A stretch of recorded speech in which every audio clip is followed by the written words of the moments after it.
नमस्कार दोस्तों। तो आज के लेक्चर में हम समझेंगे सिविल प्रक्रिया संहिता की धारा 59 पूर्णता के आधार पर छोड़ा जाना, release on ground of illness. तो धारा 59 हमें बताती है कि ऋणता यानी बीमारी के आधार पर रिहाई कब की जा सकती है। तो धारा 59 को अब हम डिटेल में समझते हैं। धारा 59 की उपधारा 1 ऋणता के आधार पर छोड़ा जाना यानी बीमारी के कारण छोड़ा जाना। उपधारा 1 न्यायालय के द्वारा निर्णित ऋणी की गिरफ्तारी के लिए वारंट निकाले जाने के पश्चात, मतलब कि सिविल न्यायालय के द्वारा जब सिविल मामले का निर्णय दे दिया जाता है यानी कि डिक्री पारित कर दी जाती है, तो उसके पश्चात जिस व्यक्ति के विरुद्ध वह डिक्री पारित की जाती है वह व्यक्ति निर्णित ऋणी कहलाता है। तो उस निर्णित ऋणी की गिरफ्तारी के लिए वारंट निकाले जाने के पश्चात यानी वारंट निकाले जाने के बाद किसी भी समय, मतलब न्यायालय के द्वारा वारंट निकाल दिया गया, उसके बाद किसी भी समय उस निर्णित ऋणी की गंभीर ऋणता यानी गंभीर बीमारी के आधार पर उस निकाले गए वारंट को कभी भी रद्द किया जा सकता है या न्यायालय रद्द कर सकेगा, निरस्त कर सकेगा। तो इस प्रकार से हमें पता चलता है कि यदि कोई व्यक्ति, कोई निर्णित ऋणी बीमार है तो उसकी बीमारी को देखते हुए उसके खिलाफ जो गिरफ्तारी वारंट जारी किया गया है, उस गिरफ्तारी वारंट को न्यायालय अपने विवेक अनुसार रद्द कर सकेगा। इसके बाद आती है धारा 59 की उपधारा 2, जहां निर्णित ऋणी न्यायालय के द्वारा निकाले गए वारंट के आधार पर गिरफ्तार किया जा चुका है, मतलब जो निर्णित ऋणी है उसकी गिरफ्तारी हो चुकी है। तो ऐसी स्थिति में क्या होगा? ऐसी स्थिति में वहां पर यदि न्यायालय की यह राय है कि उस निर्णित ऋणी का स्वास्थ्य, उस निर्णित ऋणी की तबीयत इतनी ठीक नहीं है कि उस निर्णित ऋणी को सिविल कारागार में निरुद्ध किया जा सके या बंदी बनाया जा सके, तो वह न्यायालय उस निर्णित ऋणी को छोड़ सकेगा, मुक्त कर सकेगा। इसका मतलब यह है कि गिरफ्तारी के बाद भी यदि न्यायालय को ऐसा लगता है कि निर्णित ऋणी का स्वास्थ्य, निर्णित ऋणी की तबीयत ठीक नहीं है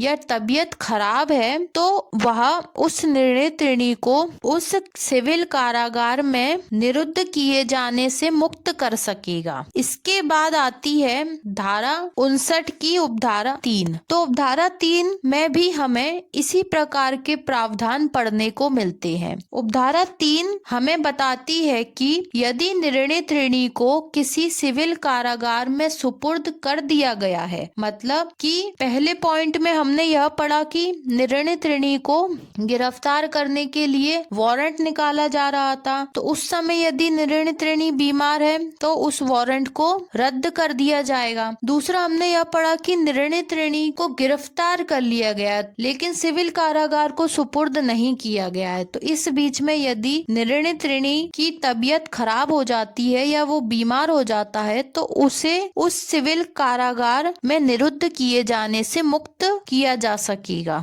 अब आती है उपधारा 3, जो हमें यह बताती है कि यदि निर्णित ऋणी को सिविल कारागार में सुपुर्द कर दिया गया है, तो इस प्रकार हमें देखने को मिलता है कि उपधारा 3 कुछ और आगे की बात कर रही है, कुछ एक कदम आगे की बात कर रही है। जब निर्णित ऋणी को सिविल कारागार में सुपुर्द कर दिया जाता है, उस समय का प्रावधान हमें उपधारा 3 में पढ़ने को मिल रहा है। तो उपधारा 3 में लिखा हुआ है कि यदि निर्णित ऋणी को किसी सिविल कारागार में सुपुर्द कर दिया गया है, सौंप दिया गया है, तो उस निर्णित ऋणी को वहां से, उस सिविल कारागार से 2 स्थितियों में छोड़ा जा सकता है। तो पहली स्थिति लिखी है पॉइंट नंबर का में राज्य सरकार किसी संक्रामक यानी फैलने वाला रोग या सांसर्गिक यानी एक दूसरे के संपर्क में आने से फैलने वाला रोग होने के आधार पर उस निर्णित ऋणी को सिविल कारागार से छोड़ सकेगी। तो राज्य सरकार को यदि ऐसा प्रतीत होता है और उसे ऐसी सूचनाएं मिलती हैं कि जो निर्णित ऋणी सिविल कारागार में बंदी बनाया गया है या उसे निरुद्ध करके रखा गया है, उसे कोई ऐसी बीमारी हो गई है जो संक्रामक है या छूने से फैलती है या एक दूसरे के संपर्क में आने से फैलती है, तो ऐसी स्थिति में राज्य सरकार उस निर्णित ऋणी को सिविल कारागार से छोड़ सकेगी या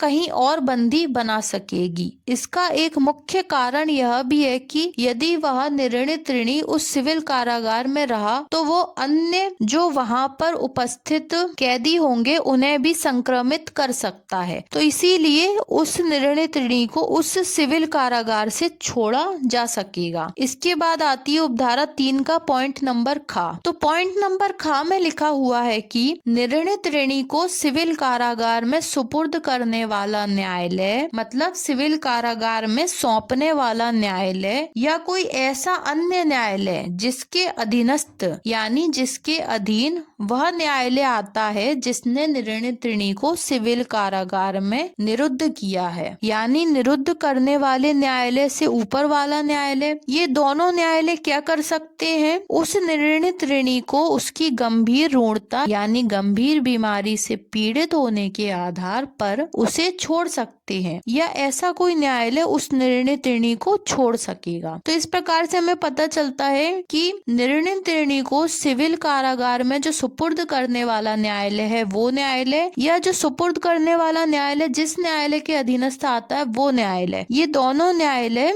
उस निर्णित ऋणी को उसकी गंभीर बीमारी के आधार पर छोड़ सकते हैं, मुक्त कर सकते हैं। इसके बाद आती है धारा 59 की उपधारा 4। उपधारा 4 में लिखा हुआ है कि इस धारा के अधीन यानी धारा 59 के अधीन छोड़ा गया प्रत्येक निर्णित ऋणी मतलब जो भी निर्णित ऋणी छोड़ा गया है वह निर्णित ऋणी पुनः यानी फिर से गिरफ्तार किया जा सकेगा, किंतु सिविल कारागार में उस निर्णित ऋणी को निरोध यानी बंदी बनाने की कुल अवधि धारा 58 में बताई गई है अवधि से अधिक यानी ज्यादा नहीं होगी। तो मतलब कि जो निर्णित ऋणी है उस निर्णित ऋणी को फिर से बंदी बनाया जा सकेगा, लेकिन इसके अलावा जो उसकी बंदी बनाए जाने की अवधि है वो धारा 58 में बताई गई अवधि से अधिक यानी ज्यादा नहीं होगी। तो धारा 58 हमें क्या बताती है, धारा 58 में हमें यह बताया गया था कि निर्णित ऋणी का निरोध